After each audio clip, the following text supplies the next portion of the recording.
afternoon, everyone. Oh, if only it was as easy as clicking your fingers to get machinery hooked on. Not that this wasn't too bad, but yeah, today's video, as you've seen, we've hooked on the mixer. We're going to be mixing a little bit of slurry here in one of our tanks that is quite full. We're going to try and get a couple of loads out today. Weather with decent enough amount of rain over the weekend, so we can't just travel everywhere, I suppose, but we have a couple of dry fields that we can get a little bit of slurry out on, and hopefully as the week goes on, conditions might even improve, that we get some more out. So we'll see how that works out. So we're going to drop this mixer into the tank.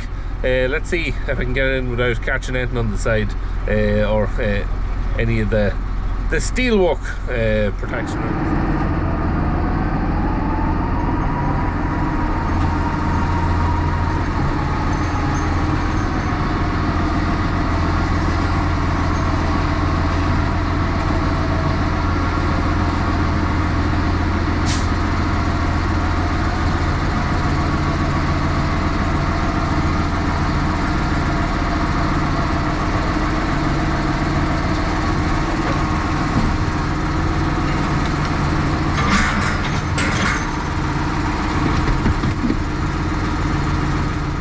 Right, so let's get this set up. We'll put it in 540. That should be us. Should start up straight away, and it has. It's just a case now. Let her at it.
Okay, so we're just filling the tanker here. We've done one load and we're going to try and get another load done. Now it's completely closed in. It's just doing a light mizzle of rain at the moment. It's just wet the yard a little bit. But yeah, feels like it's much later than it's about 4:15 here at the minute. So yeah, so we'll do one more load. We'll see how we get on. The first load, there's no issue with getting it out. We got it spread, no problem. Ground conditions are fairly good. There's a dry field that we're walking in. So yeah, get 2 loads out this evening. It'll take the pressure off. We'll see then what the weather does over the next few days. Maybe get a few more loads out and get this section of ground done that we're going to now. But I'll explain more about that when we get up there, on the way up to it.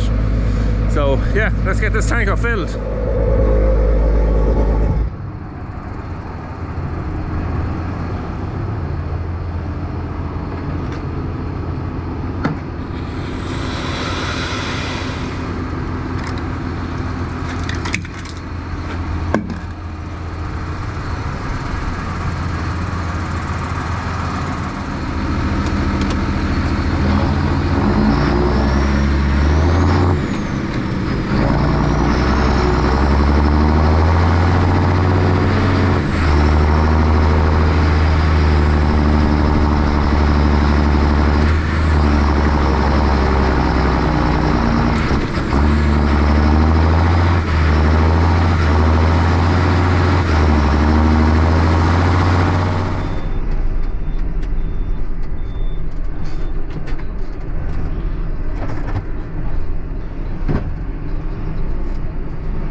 Now, so I really can't believe how dull and dark it's just gotten for the time of day. It feels like it's about an hour later than what it is.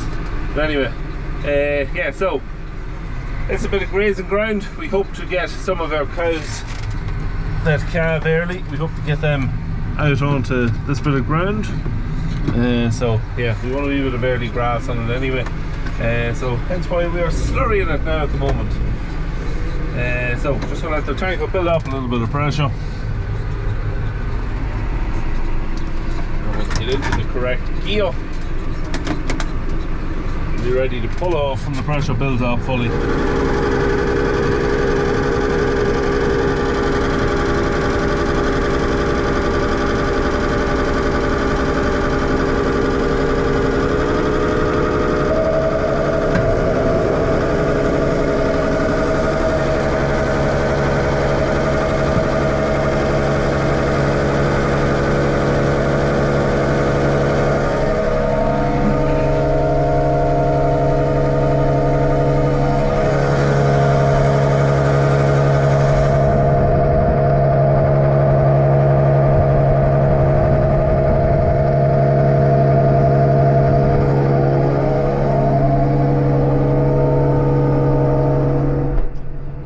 Conditions aren't too bad at all.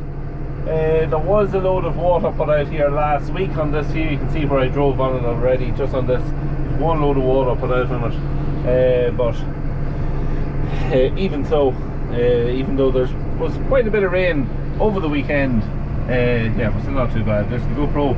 It's not able to get zoomed in on me or adjust to the lighting at all. So we'll leave it looking out the window. It seems to be handling that fairly well. Yeah, so as I say, a bit of early grass wanted here as the cows are calving. Try and get them out here if the weather is suitable, and it would just relieve a little bit of pressure then on back in the yard.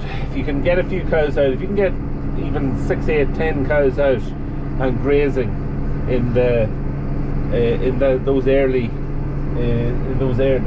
early period when you're calving, if the weather's suitable, it's great.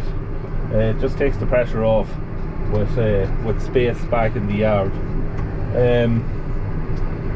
Yeah, cows are due to start calving now in about a week's time, so we'll not find that coming round. About a week and a half's time, and yeah, it'll be a prolonged calving season. We have kind of got them in two sections this year.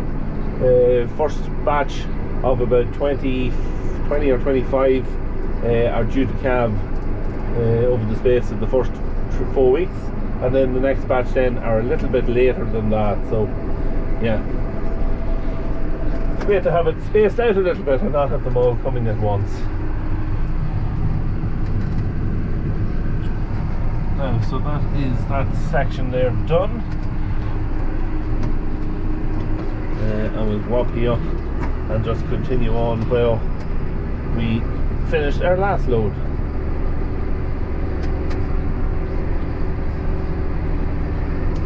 Yeah, 6.9 is a different beast this year with the new tyres on it, the Bridgestone tyres. Last year I ended up this time of the year, I got stuck in the field. Conditions probably weren't much worse than this, but just with 0 tyres we ended up getting beached, and it turned into a bit of a mess to get the tractor out.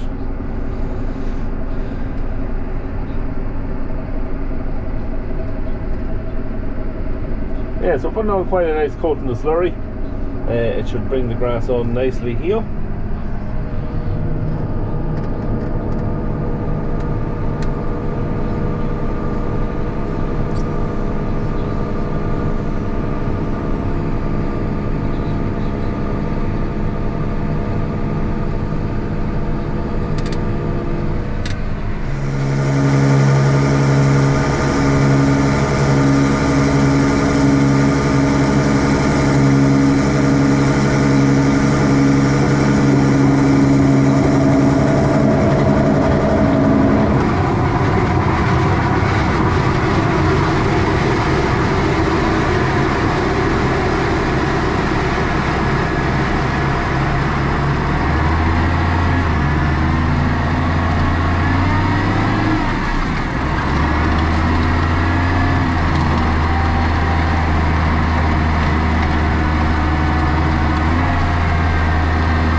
Alright, so that's all we got done yesterday. We got 2 loads of slurry spread.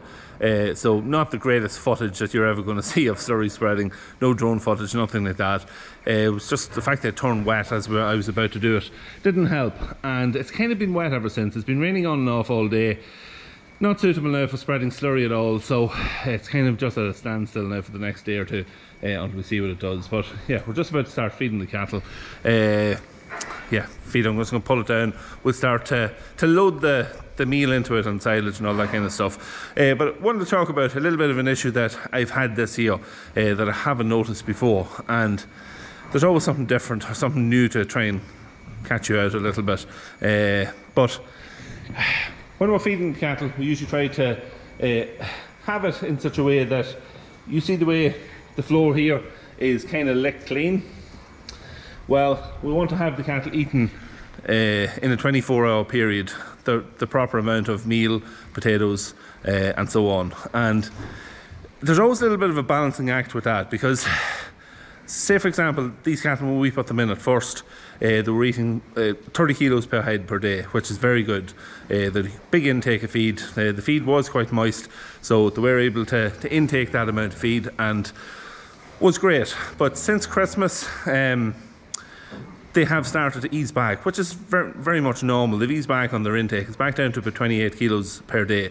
So there's a bit of a balancing act. If you want to have your feeding boxes cleaned every evening, nothing in the lines of waste left behind, you constantly having to adjust the feed slightly just to compensate for the fact that they're dropping off on their intake.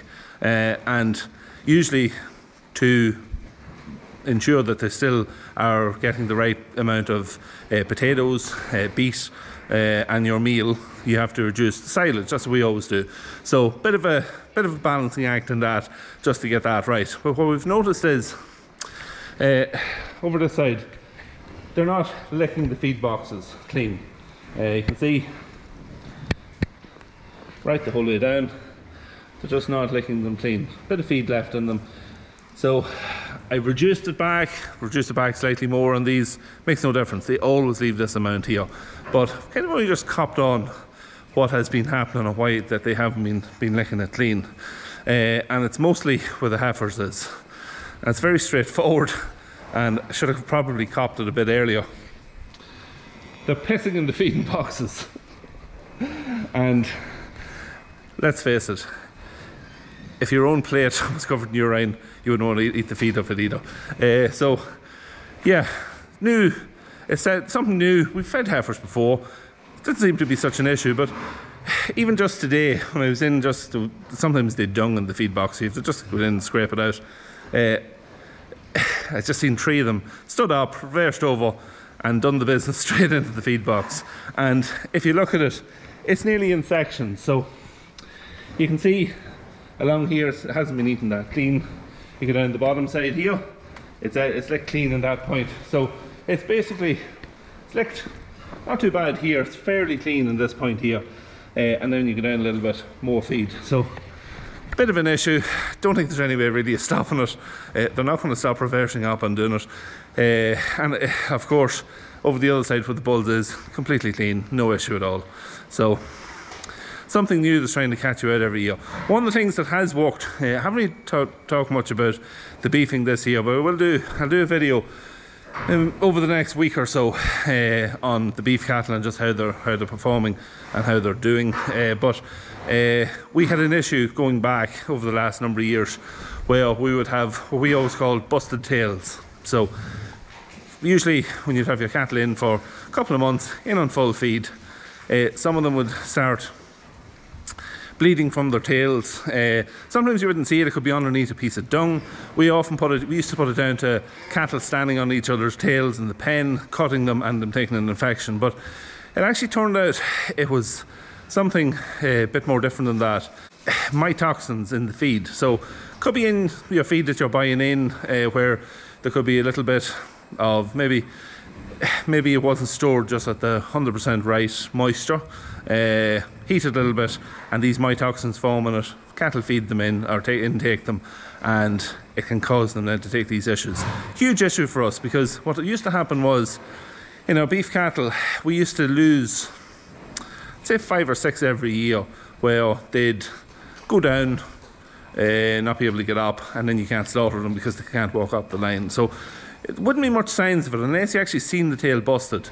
Usually when you'd see them lame in the pen, within 24-48 hours they were down, they can't get up. Just seemed to travel up into their spine and they couldn't walk. So we've got the solution to it, and it's a mytoxin binder. So just pop it into the feed every day. It's mixed in along with your ration. Cattle eat it, and instantly, since we've started feeding that issue has completely disappeared. It's also gotten rid of a lot of foot issues that we had in the beef cattle as well. It's relatively cheap. It's only small pence per day per animal when you put it out over them. So yeah, it's saving us a lot of money, and something that if anybody's having that issue, contact me and I'll put you in touch with the crowd who supplies this stuff. So yeah, so that's it for today's video. Hope you enjoyed it. Not the greatest slurry spreading video ever, but yeah, when the weather's better in a couple of weeks, we'll get some better footage. We will have a video up over the weekend, probably on Saturday or Sunday. So yeah, until then, have a good week. Don't forget, if you haven't already subscribed to the channel, hit the sub button, leave a like in the video, comment down below. All that kind of stuff all helps the channel. And just remember that if you have case tractors, carry a can of Easy Start. See you in the next one.